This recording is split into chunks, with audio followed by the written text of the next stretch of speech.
कौन कहता है एक चाय बेचने वाला रोज रॉयल नहीं खरीद सकता है। देखो पहले मैं कहा था और अब कहा हूँ, मेरे जैसे कुछ हटके लोगों का सब कुछ हटके ही होता है। 20 বছর যাবৎ পড়ালেখা করে 20,000 টাকার চাকরিতে যাওয়ার জন্য পাবলিক বাসে ঝুলে লাখো লাখো মানুষ এই ভিডিওটি দেখেছে।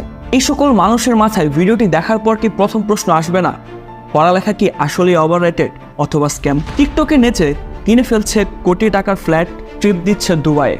বাংলাদেশে কন্ট্রোভার্সি তো তখন শুরু যখন কিনা বাংলাদেশের একজন স্বনামধন্য ফুড ব্লগার তার বাবা মাকে অডি গাড়ি গিফট করে। ভিডিওর শুরুতেই আপনাদের দিকে আমি কিছু প্রশ্ন ছুড়ে দিতে চাই। এই যে এডুকেশন সিস্টেম, এই এডুকেশন সিস্টেমের প্রধান উদ্দেশ্য আসলে কি? কেনই বা এই এডুকেশন সিস্টেমের পিরিয়ড এত লং টাইম? কেন 5 থেকে 10 বছরের মধ্যে পড়াশোনা শেষ করা যায় না? এই যে 20 বছর সময় নিয়ে আপনি পড়ালেখা করছেন, তা করতে আপনার ঠিক কত টাকা খরচ হচ্ছে? বা এই এডুকেশন সিস্টেম আসলে আসলো কোথা থেকে? আমার এই ভিডিওর আগে যদি আপনার মনে এই প্রশ্নগুলো না আসে থাকে তাহলে কংগ্রাচুলেশন। এডুকেশন সিস্টেমটা বানানোই হয়েছে ঠিক এই কারণে যাতে আপনি আপনার ক্রিটিক্যাল থিঙ্কিংয়ের যে ক্যাপাবিলিটিটা সেটা লস্ট করেন। বাংলাদেশের মানুষের জীবনযাত্রার মান প্রতিনিয়ত নিম্ন দিকে যাওয়ার যে প্রধান কারণ তা হচ্ছে এই এডুকেশন সিস্টেম, যেখানে না আছে কোনো প্রপার এডুকেশন, না আছে প্রপার কোনো সিস্টেম। এত বড় একটা স্টেটমেন্ট তো আর আমি এমনিতেই দিচ্ছি না। এই ভিডিওটি তৈরি করার আগে আমার প্রায় দিনের পর দিন রিসার্চ করে এই পেপারগুলো কালেক্ট করতে হয়েছে যাতে একটা প্রপার স্টেটমেন্ট আমি দিতে পারি এবং এতদিন আপনার যে চোখ কালো কাপড়ে বাঁধা ছিল সেটা যাতে খুলতে পারি। উত্তর খুঁজতে হবে সবার শেষ প্রশ্নটি থেকে, এই এডুকেশন সিস্টেম আসলে আসলো কিভাবে। তবে তার আগে আমি আরেকটি প্রশ্ন করতে চাই। Mark Zuckerberg, Bill Gates, Steve Jobs, Richard Branson, Larry Page, এই প্রত্যেকটি মানুষের মধ্যে ঠিক মিল কোথায় বলতে পারেন? হ্যাঁ, আমি জানি আপনি হয়তো বা বলবেন এরা সবাই বিশ্বের সবচেয়ে ধনী মানুষ, কিন্তু আসলে না। এদের সবার মধ্যে আরেকটি মিলও রয়েছে, তারা সবাই আসলে ড্রপ আউট। শুধুমাত্র যেন তেন ড্রপ আউট না, তারা বিশ্বের স্বনামধন্য ইউনিভার্সিটি, স্কুল, কলেজ থেকে ড্রপ আউট করেছে শুধুমাত্র তাদের ক্রিটিক্যাল থিঙ্কিং ক্যাপাসিটি ইনক্রিজ করার জন্য। 2024 সাল থেকে এখন টাইম ট্রাভেল করে আপনাদেরকে নিয়ে যাবো 1806 সালে, যখন নেপোলিয়ন ভার্সেস পার্সিয়া একটা যুদ্ধ হচ্ছিল। এই যুদ্ধে পার্সিয়ার সৈনিকরা ছিল বেস্ট অ্যান্ড বেস্ট। যত ধরনের ব্যাটল মুভমেন্ট আছে তারা সবগুলোতেই সমান তালে পারদর্শী। কিন্তু যখন যুদ্ধ শেষ হলো তখন দেখা গেল আসলে নেপোলিয়নরাই উইন করেছে। পার্সিয়ার গভর্নমেন্ট তখন চিন্তা করলো আমাদের বেস্ট থেকে বেস্ট আর্মি থাকা সত্ত্বেও কেন আসলে আমরা পরাজিত হলাম। রিসার্চ করে বের করা হলো নেপোলিয়ন আর্মিরা তাদের যে কমান্ডার বা তাদের লিডারের কথা ফলো করছে, প্রত্যেকটা অর্ডার পাই টু পাই তারা ফলো করে মুভ করছে। কিন্তু অন্যদিকে Persian best and best army হওয়া সত্ত্বেও তারা তাদের ইচ্ছা মতো তাদের কমন সেন্স ব্যবহার করে যুদ্ধ করছে, যার কারণে তাদের প্রত্যেকটি মুভমেন্টই হচ্ছিল ভুল। ঠিক এই ধরনের ঘটনা যাতে পরবর্তীতে আর না হয়, তাই পার্সিয়ান গভর্নমেন্ট চিন্তা করলো আমাদের এমন একটা সিস্টেম তৈরি করতে হবে যেই সিস্টেমের থ্রুতে আমরা আমাদের ফিউচার আর্মিদেরকে কন্ট্রোল করতে পারবো। সেই সিস্টেম অনেক রিসার্চের পর দেখা গেল হিউম্যান ব্রেন কন্ট্রোল করতে পারলে আসলে হিউম্যান অ্যাক্টিভিটিস কন্ট্রোল করা সম্ভব। এখন ব্রেন কিভাবে কন্ট্রোল হবে? একজন প্রাপ্তবয়স্ক মানুষকে হুট করে আপনি কোনো কমান্ড করলে সে সেটা ফলো করবে না। তার মানে এই বীজ বুনতে হবে শিশুকাল থেকে। শুরু হলো 5 to 13 8 years compulsory education system. এই এডুকেশন সিস্টেমের মধ্যে ঠিক টাইমে স্কুলে যাওয়া, আবার ঘন্টা দিলে ঠিক টাইমে স্কুল থেকে বেরিয়ে আসা, ঠিক ঘন্টার জন্য অপেক্ষা করা কখন টিফিন পিরিয়ড আসবে, টিচার ক্লাসরুমে আসতে দাঁড়িয়ে good morning, good afternoon, good নুন, গুড বাই টিচার এই সকল বলা। যদি ওয়াশরুমে যাওয়ার প্রয়োজন পড়ে টিচার যতক্ষণ না পর্যন্ত অর্ডার দিচ্ছে ততক্ষণ পর্যন্ত যাওয়া যাবে না। বলা যাবে না পাশের সহপাঠীর সাথে কোনো ধরনের কথা। এখানেই শেষ না, ঠিক শিশু মনে ঢুকে দেওয়া হচ্ছে আপনার পাশে বসা স্টুডেন্টটা আপনার কম্পিটিটর, যাতে কিনা কখনো একসাথে মিলে আপনারা কোনো ধরনের কাজ করতে না চান। যেখানে বিশ্বের সর্বোচ্চ ধনী ইলন মাস্ক স্কুলকে বলেছেন একটা নেটওয়ার্কিং প্ল্যাটফর্ম হিসেবে ব্যবহার করতে, যেখানে বাচ্চারা যে তার পাশের মানুষের সাথে নেটওয়ার্কিং করবে, শিখবে নতুন কোনো কিছু, তার কমিউনিকেশন স্কিলের ইমপ্রুভ হবে। কিন্তু সেখানে বলা হচ্ছে আপনার পাশের সহপাঠীটা আপনার প্রতিদ্বন্দ্বী। স্কুলের এই 6 থেকে 8 ঘন্টার বাইরে অনেকটা সময় থাকে। এই সময় তো আপনি চাইলে ক্রিটিক্যাল থিঙ্কিং করতে পারেন, কাজে লাগাতে পারেন আপনার ক্রিয়েটিভিটি, কিন্তু সেটা তো করা যাবে না। আপনার মাথায় থাকবে পরবর্তী ক্লাসের হোমওয়ার্কের বোঝা। আপনাকে পরবর্তী হোমওয়ার্ক কমপ্লিট করে স্কুলে যেতে হবে। যদি আপনি সেই হোমওয়ার্ক কমপ্লিট না করেন, টিচার্সদের রাইট থাকবে আপনাকে ব্যত্রাঘাত করার, যেরকমভাবে কোনো সৈন্য তার লিডারের কমান্ড ফলো না করলে করা হতো। আর যে এই স্কুলে যাওয়ার জন্য যে ইউনিফর্ম, এই আইডিয়াটা কোথা থেকে আসলো? আমার তো মনে হয় মিলিটারিতে যেই একই ধরনের ড্রেস পরা হয় সেখান থেকে। সে যাই হোক, পার্সিয়ারা খুব সাকসেসফুলিভাবে তাদের এই সিস্টেমটাকে ইনক্লুড করতে পারলো এবং সেটার রেজাল্টও ছিল অভাবপূর্ণ। এর পরবর্তীতে তাদের মিলিটারি আরও স্ট্রং হয়ে ওঠে এবং ফলো করা শুরু করে তাদের লিডারদের সকল ধরনের কমান্ড। এই পর্যন্ত পার্সিয়াতে সব কিছু ঠিকঠাকই চলছে, কিন্তু সব কিছু ঠিকঠাক করলে গল্পের মোড় ঘুরবে কীভাবে? সময় 1837। আমেরিকান এডুকেশনাল রিফর্মার হর্সম্যান চিন্তা করলো আমেরিকার এডুকেশন সিস্টেমকে আরেকটু ইমপ্রুভ করা দরকার। সেই উদ্দেশ্যে সে বিশ্বের বিভিন্ন কান্ট্রি ভিজিট করা শুরু করলো। অবশেষে তার ভালো লাগলো এই পার্সিয়ার ভোদরমার্কা এডুকেশন সিস্টেম এবং সে চিন্তা করলো যে কোনো মূল্যে এই সিস্টেমকে সারা বিশ্বব্যাপী ছড়িয়ে দিতে হবে। দ্রুততার সহকারে চলে আসলো আমেরিকাতে এবং 1852 সালে লঞ্চ করলো আমেরিকাতে এই পার্সিয়ান এডুকেশন সিস্টেম। 1852 সাল, ঠিক ওই টাইমে ইন্ডাস্ট্রিয়াল রেভলিউশন হচ্ছিল। এগ্রিকালচার ইকোনমি থেকে ইন্ডাস্ট্রিয়াল ইকোনমিক দিকে আমেরিকা তখন ধাবিত হচ্ছে। বাংলা একটা প্রবাদ আছে, যদি ক্ষুধা না থাকতো তাহলে আসলে পৃথিবীতে এত কাজ করার কোনো প্রয়োজনীয় ছিল না। তখনকার মানুষ আসলে নিজেরাই নিজেদের খাদ্য উৎপাদন করত এবং সেই খাদ্যই তারা গ্রহণ করত। এই ইন্ডাস্ট্রিয়াল ইকোনমি গ্রো করার সবচেয়ে প্রধান বাধা ছিল এটি। সিনেমা যখন ভালোভাবেই চলছিল সেই মুহূর্তে এন্ট্রি হয় 1902 সালে জন ডি রকফেলারের। উনি হচ্ছে ওয়ার্ল্ডের সবচেয়ে প্রথম বিলিয়নিয়ার, যিনি কিনা এই এডুকেশন সিস্টেমের উপরে $500 মিলিয়ন বেশি ইনভেস্ট করে। প্রশ্ন আসে, $500 মিলিয়ন ইনভেস্ট করে তার কি ফায়দা? তার মেইন বিজনেসই ছিল সেই মুহূর্তে ইন্ডাস্ট্রিয়াল বিজনেস, এবং আমরা জানি ইন্ডাস্ট্রিয়াল বিজনেসের জন্য প্রচুর পরিমাণে ওয়ার্কার বা কর্মী প্রয়োজন। কিন্তু যেহেতু সবাই এগ্রিকালচার ইকোনমিকে খুব সুন্দরভাবে গ্রহণ করে নিচ্ছিল, তাহলে তো মানুষের প্রয়োজনই পড়বে না ইন্ডাস্ট্রিয়াল রেভলিউশনের কারণে ইন্ডাস্ট্রিতে এসে ওয়ার্ক করা। এবং ওয়ার্কার হতে হবে ঠিক এরকম, যাদেরকে যে ধরনের কমান্ড করা হবে তারা তাই ফলো করবে। তারা সময়ের দিকে না থাকিয়ে শুধুমাত্র শ্রমই দিয়ে যাবে। খুব সুন্দর করে একটা নীল নকশা আঁকা হয়, যেখানে 8 ইয়ার্সের কম্পালসারি এডুকেশনকে বৃদ্ধি করে নিয়ে যাওয়া হয় 18 to 20 ইয়ার্সে। তার মানে চিন্তা করেন, আপনি যখন পড়ালেখা করে বের হবেন তখন আপনার মাথায় থাকবে সংসারের বোঝা, আপনার কেরিয়ারের বোঝা। তখন আপনার আর ওই সময়টা থাকবে না। আপনি চিন্তা করবেন কিভাবে নতুন কিছু উদ্ভাবন করা যায়, কিভাবে কৃষিতে আরও বেশি সময় দেওয়া যায়। আপনি তখন একটা paycheck to paycheck life lead করতে পারলেই স্বাচ্ছন্দ্য বোধ করবেন। 20 বছর পড়াশোনা করে আপনার মাথায় একটাই চিন্তা, আমাকে প্লিজ কেউ চাকরিতে নিয়ে নাও। সে যাই হোক, রকফেলার খুব সুন্দরভাবে রিটার্ন অন ইনভেস্টমেন্ট তুলতে পেরেছিল। তাহলে প্রশ্ন আসছে, এত হাজার হাজার মাইল দূর থেকে এই শিক্ষা ব্যবস্থা কি বিমানে করে আমাদের দেশে এসেছে? এর উত্তর আপনারা একটু হিন্টস দিলেই বুঝতে পারবেন। ইস্ট ইন্ডিয়া কোম্পানির কথা মনে আছে, যেখানে ব্রিটিশরা ইন্ডিয়ান সাবকন্টিনেন্ট অনেকটা সময় ধরে শাসন করেছিল।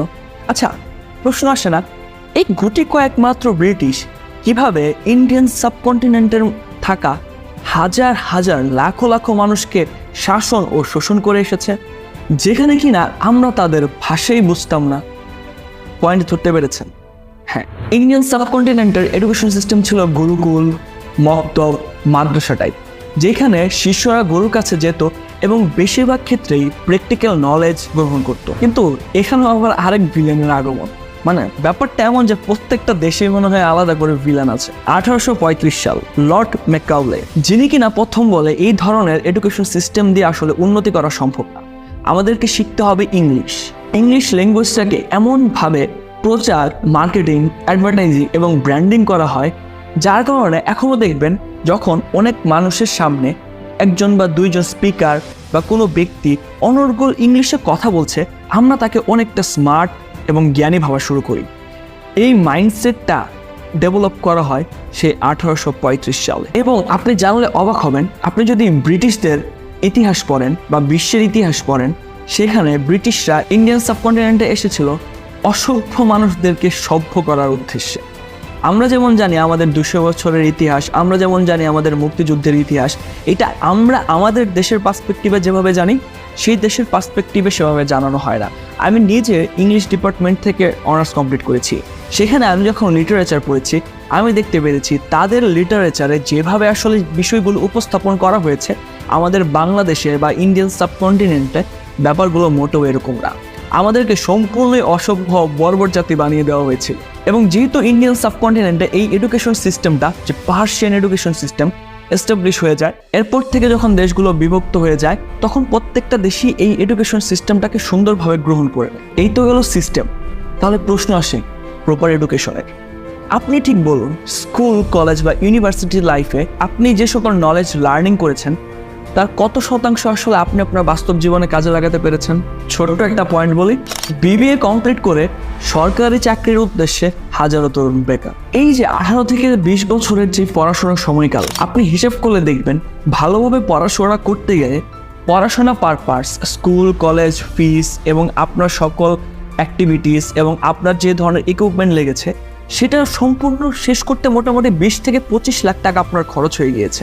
আমি বিশ্বাস করি এই 20 থেকে 25 লাখ টাকা অন্য কোনো খাতে ইনভেস্ট করলে আপনি হচ্ছে অনেক বেশি আরওআই পেতেন। তবে এটা আমাকে স্বীকার করতে হয়, পড়াশোনা একটা সেফ ইনভেস্টমেন্ট, যদিও রিটার্ন অন ইনভেস্টমেন্ট অনেক কম।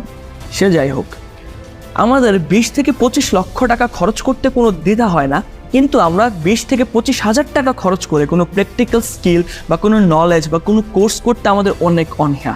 সত্যিকার অর্থে আমাদেরকে দিয়ে কি আদৌ বড় কিছু করা সম্ভব? সিরিয়াস মুড থেকে বেরিয়ে এসে আপনাদেরকে আরেকটা মজার কথা বলি। আপনি কি জানেন ঠিক আপনার জন্মের আগে আপনার বাবা মা কি চিন্তা করেছিল? বেশিরভাগ ক্ষেত্রেই তাদের চিন্তা ছিল আপনি কোন স্কুলে পড়বেন, কোন কলেজে পড়বেন এবং বড় হয়ে কি আপনি ডাক্তার না ইঞ্জিনিয়ার হবেন। বাবা হয়তোবা তার স্বপ্নটা পূরণ করতে পারেনি, সেটা চাপিয়ে দিচ্ছে আপনার উপর। মার হয়তোবা আকাঙ্ক্ষা ছিল সরকারি চাকরি করার, সেটার ইচ্ছা চাপিয়ে দিচ্ছে আপনার উপর। ব্যাপারটা অনেকটা শিয়ালের ল্যাচ কাটার মতো। আমার নিজের ল্যাচ কাটা গিয়েছে, তাই আমি চাই সবাই তাদের ল্যাচ কেটে ফেলে। ছোটবেলা থেকে আমাদের ব্রেনে ঢুকিয়ে দেওয়া হয়েছে টাকা আসলে খুবই খারাপ, টাকা কখনো মানুষকে ভালো করতে পারে না। কিন্তু এই টাকা ইনকামের জন্য জীবনের শত আয়োজন, কি লেভেলের হিপোক্রিসি! মানলাম স্কুল, কলেজ, ইউনিভার্সিটিতে কীভাবে টাকা ইনকাম করতে হয় সেই ব্যাপারে হয়তো বা কোনো ধারণা দেওয়া হয় না, কিন্তু অন্তত পক্ষে কীভাবে মানি ম্যানেজমেন্ট করতে হয়, কীভাবে টাকা আরও কম খরচ করে ভালো লাইফ লিড করা যায়, এটা তো অন্তত পক্ষে শিক্ষা দেওয়া উচিত ছিল। কিন্তু তা না, বছরের পর বছর ধরে পড়ানো হবে শাহজাহান কয়টা বিয়ে করছে। আর একটু গভীরভাবে চিন্তা করেন, যেখানে আমরা ইন্টারেস্ট না থাকলে 20 মিনিটের একটা ইউটিউব ভিডিও দেখতে চাই না, সেখানে উইদাউট এনি ইন্টারেস্ট আমাদের 20 বছর পড়াশোনা করতে হচ্ছে এমন টপিকের উপর বা এমন সাবজেক্টের উপর যেগুলো আসলে আমাদের কখনোই পছন্দ না বা ভবিষ্যতে পছন্দ হবেও না। শুধু কি তাই, 20 বছর পড়াশোনা করি আমরা এমন একটা চাকরির জন্য যে চাকরিটাও আমাদের দিন শেষে আসলে পছন্দের না। একেই বলে রেট্রেস। খুবই ফেমাস একটা এক্সপেরিমেন্ট হয় যেটাকে বলা হয় মাউস হুইল এক্সপেরিমেন্ট, যেখানে একটা জঙ্গলের মধ্যে একটা রোটেটিং কেসের ভিতর একটা ইঁদুরকে ঢুকিয়ে দেওয়া হয় এবং উপরে একটা চিজ বাঁধা থাকে এবং ওই ইঁদুরটা ওই চিজটাকে পাওয়ার জন্য যতই দৌড়ায় ওই কেসটা রোটেট করতে থাকে, কিন্তু ওই ইঁদুরটা আর ওই উপরের চিজের দিকে পৌঁছাতে পারে না। কিন্তু ওই ইঁদুরটা কখনো এটা ভেবে দেখেনি এই চিজের বাইরেও এই জঙ্গলে তার সার্ভাইভ করার মতো আরও অনেক কিছু রয়েছে। আমাদের কেরিয়ার গোলটাও ঠিক অনেকটা এই চিজের মতোই না? এত এত অপরচুনিটি থাকতে আমাদের একটা জিনিসই দরকার, সোনার হরিণ, গভর্নমেন্ট জব। শুনলে অবাক হবেন, বাংলাদেশে যে পরিমাণ মানুষ আনএমপ্লয়েড রয়েছে তার চেয়ে বেশি মানুষ আন্ডার এমপ্লয়েড রয়েছে। অনার্স, মাস্টার্স, গ্র্যাজুয়েশন কমপ্লিট করার পরও সরকারি কার্যালয়ে পিয়নের চাকরির জন্য হাজার হাজার আবেদন পড়ে।